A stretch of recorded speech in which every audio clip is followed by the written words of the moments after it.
discomfort? Taking Align can help. Align contains a quality probiotic to naturally help soothe digestive upsets 24/7. Try Align, the pros in digestive health.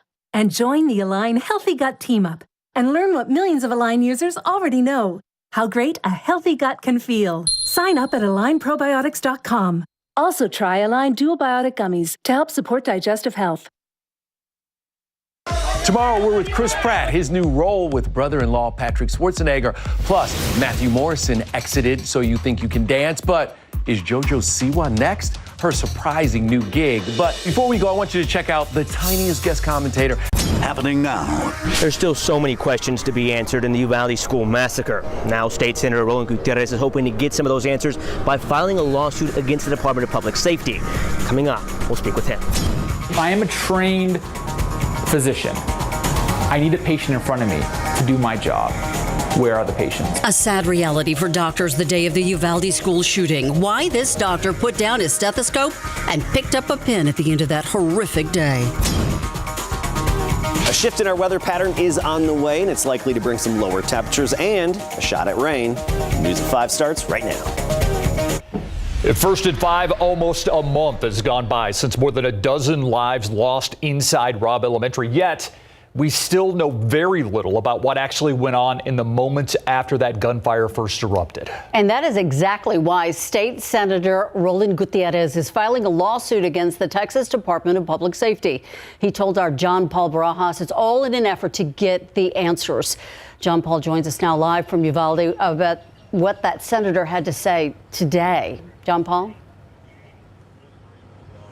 He says this could potentially be the worst response by law enforcement in Texas history, saying that there is not just singling one agency out, but saying there's a fair share of responsibility to be put on everyone from top to bottom. He says because of that, he believes that we are getting false narratives and half-truths. Now, back on May 31st, his office filed 2 open record requests to DPS. By law, they have 10 business days to respond or ask the Attorney General to make a decision on that request. One of Gutierrez's requests was denied. The other has had no response and has exceeded the legal time frame to do so. Now he's filing a lawsuit against DPS in hopes of getting information he requested in its totality. We're asking their information as to where they were on the ground, where their positioning was, any personnel information as to what they were doing, and we'll let the court decide whether that includes body cam information or not. Another question he hopes to get answered is who exactly was giving orders as everything unfolded. The state senator now has to wait for a district court in Austin to file the lawsuit. Then they'll serve DPS. After that, hearings will need to be scheduled. And coming up at 6, we'll hear more from Gutierrez, who was there during Senate panels as the DPS director testified for nearly the first time in almost 4 weeks. That'll be coming up. John Paul Barajas, KSAT 12 News.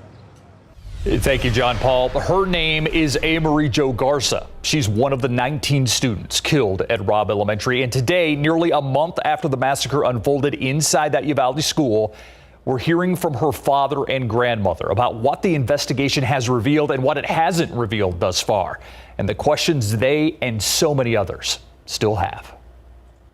It's just getting harder and harder by the day. We have to make things right. We need to get down to the bottom of everything that has happened and find out the truth. I just don't get how you can hear these kids, crying and asking for help, but you're scared to enter because your commander doesn't want you to go in. Somebody said at the school board meeting the other day that the kids were probably lying there. I'm just thinking where their parents were. And we were right outside. I was trying to get in. I was put into handcuffs. I was like, but the ones who told me to trust them didn't save my daughter or any of the other kids. He feels betrayed. One question this family still has is why didn't officers check the doors? They say while nothing can bring Amerie back, they hope they can help ensure no parent feels what they do and what they've gone through ever again. And to continue those thoughts, it's hard to believe 1 month since 21 families lost their lives in that Robb Elementary School shooting. Some people are making sure that the feelings of senseless tragedy does not fade without change. And one of those people is a University Health pediatric resident who prepared with the hospital staff for a mass casualty shooting, but actually ended up with only one child to save. His frustration from the weekly gun violence has been seen at the trauma center there at the hospital, boiling over into an op-ed you'll find on KSAT.com. I'll tell you right now, it's not just the AR-15. Every week we get, I don't know how many patients I've taken care of that have had gunshot wounds. But it's not just a rifle, it's handguns, it's all types of shotguns, every gun you can imagine. Coming up next at 6, we're going to hear more from this man and what it was like for him to watch the events unfold that infamous day in May and the conclusions that he has now come to. It's next at 6. Meanwhile, a breakthrough of sorts on Capitol Hill, the United States Senate coming to a compromise on gun reform and a bill that has bipartisan support. It includes $750 million for crisis intervention programs and closing the boyfriend loophole, meaning guns are taken away from people in serious relationships who are convicted of domestic violence. Last night, the process to quickly pass gun safety legislation formally began here on the floor after 64 senators agreed to get on the bill. We are only a few days away from passing the first major gun safety bill in nearly 30 years. Texas Senator John Cornyn, one of the architects of this bill, Senator Ted Cruz voted against it. There would also be requirements for sellers to register as federally licensed firearms dealers and new statutes against gun trafficking. It is believed that this bill could make it to President Biden's desk by the end of July. We have new details at this hour in a fatal shooting on the city's south side over the weekend. A man who was shot and killed during a family barbecue, now identified as 46-year-old Juan Gomez. San Antonio police say he was one of 2 men who died Saturday night in the 2500 block of Patron Drive. It's in a neighborhood near Highway 16 and I-35. The other victim's name has not been released. 5 other people were injured when someone in a dark-colored SUV drove by that home, fired between 20 and 30 rounds. At last check, no one has been arrested. We are still working to learn the name of a man found dead in his Northeast Side apartment overnight. Officers called to the scene by a neighbor who had heard gunshots around 1 in the morning. This was on Glendora Avenue near Loop 410 between Eisenhower and Ritterman Roads. Investigators say that the victim had been shot in the head. Right now, they're trying to figure out who killed him. A 19-year-old recovering after he was shot early this morning. This is around 4:30 a.m. at the Alamo Estates Apartments on Mid-Crown Drive. That's near Roosevelt High School on the northeast side. San Antonio police say someone fired shots into an apartment window, hitting the victim in the thigh. They say the victim fired back, but the suspect got away. The victim drove himself to the hospital. It's expected to be okay. A woman accused of starting a fire in an abandoned downtown building nearly 3 months ago is now facing charges. She is 34-year-old Catherine Bassanana. The San Antonio Fire Department has charged her with arson. They say that she started a fire at the Friedrich building on East Commerce back in March.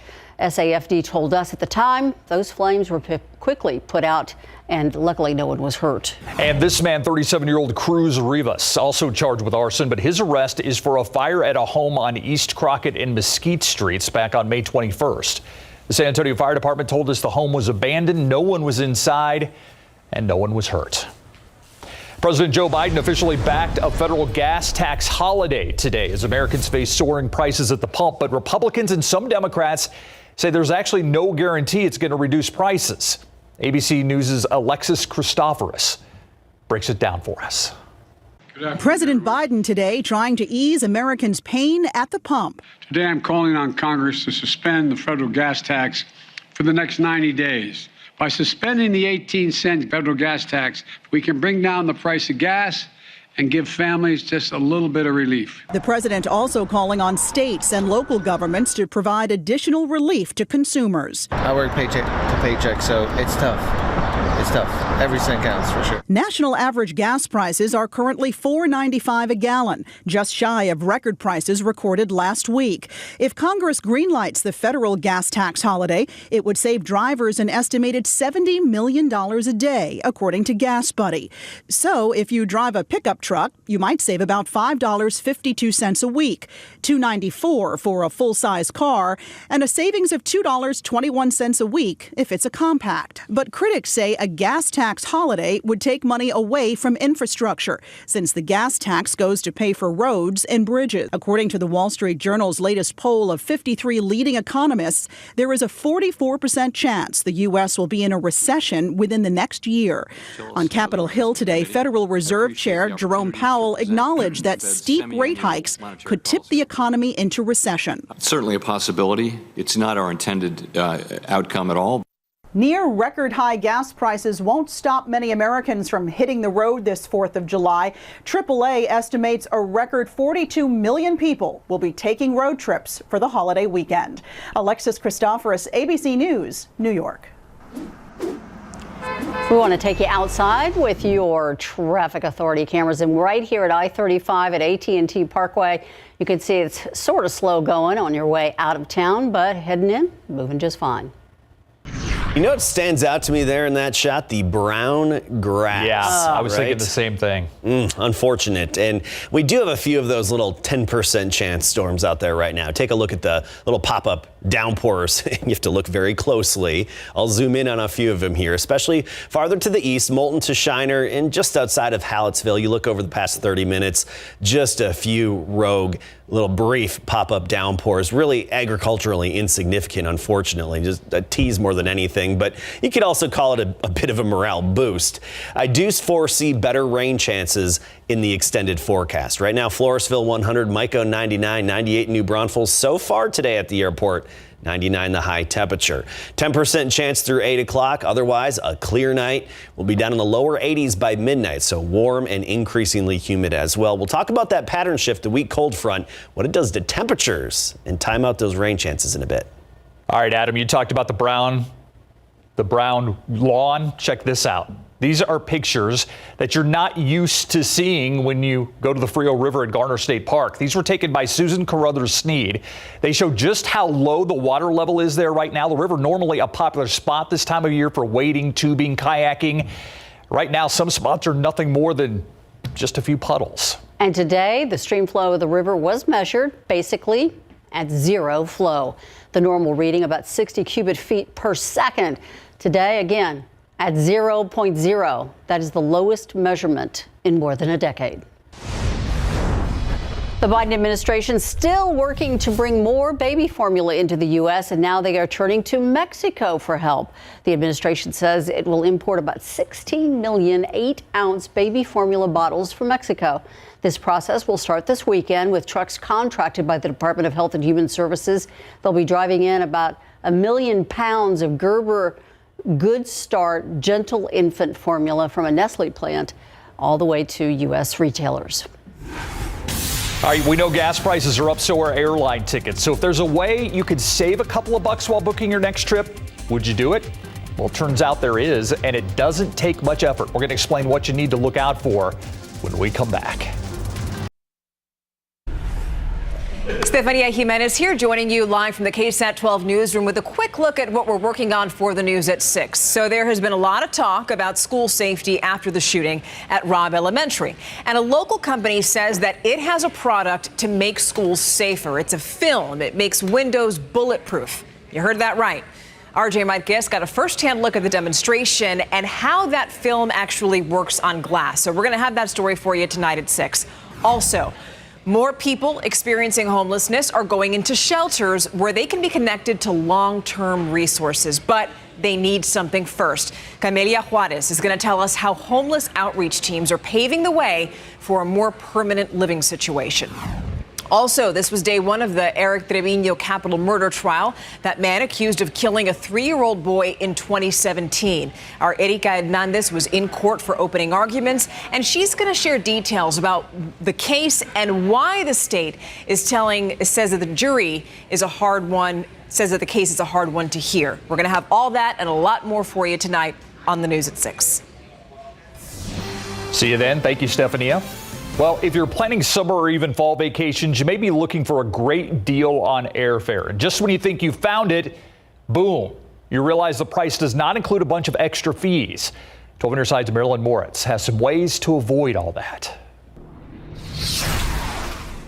Ponche Ho thought she was getting a good deal on a flight to Florida until she looked more closely. It was a carry-on bag fee that I was most surprised by. The fees for my flight were more expensive than the airfare itself. Turns out that's not that uncommon, according to Consumer Reports aviation expert Bill McGee. These days, many airlines make more money off of fees than they do over base airfares. So what can you do to save? Start with the airline's website to see exactly what's included in the price of the type of ticket you're considering. Then decide what extras you're willing to pay for. Ask yourself, what could they possibly be charging me? Baggage is the most obvious, even carry-on baggage, a seat assignment, early boarding. Many airlines have loosened or even eliminated change or cancellation fees. Southwest allows for 2 free checked bags, a rare thing. If you're a frequent flyer on the same airline, consider that airline's credit card. It could offer valuable perks like free checked bags and priority seating and boarding. Ponche plans to travel more this summer. She expects flights to be pretty crowded and cost more than last year. Bill McGee's advice? If you see a fare right now and you think you're going to be traveling this summer, my advice is to book it. Marilyn Moritz, KSAT 12 News. Looking outside with live cam, another hot one. Some nice puffy clouds out there, though, Adam. They're just teasing us. They are. And, I actually have a time lapse of those coming up in a little bit. And you can see them just trying to get that vertical growth, trying to grow and then drop some rain. But they're struggling to do so across the Alamo City. Still another few hours where we could see a few brief downpours. Otherwise, triple digits last through the weekend. The pattern shift comes early next week. That's in the form of the big heat high, the upper level high breaking down a bit, and a weak cold front moving in, or a not as hot front affecting us. And that gives us even some higher confidence for rain chances into next week. So let's get right to it and take a look at our temperature trend. 100 tomorrow, 100 on Thursday. By Friday, 102. Saturday, Sunday, 101. Early next week, that's when the drop happens, that shift in the weather pattern. By Monday, we're talking a high temperature of 95, and yes, I went there. Tuesday, 89. I know. We're all a little shocked. So we're going there right now. Growing confidence in significant cloud cover and better rain chances as well. So let's look at the big picture. And on Monday, I was telling you how we weren't the only ones feeling the triple digit heat. The triple digits extended all the way up into the Great Lakes and close to the Canadian border. Well, that has tampered down a little bit. And now we've got the 90s and triple digit heat basically across the southern third of the nation, particularly Texas over toward the Carolinas and Georgia. That's the heat high. It doesn't push northward. It's flattened out quite a bit. It's already weakened some, at least for parts of the United States and parts of the lower 48 here. But it's still in charge of our weather, still dominating for now. It's going to break down and weaken even more into early next week and open the door for that weak little not as hot front to move in.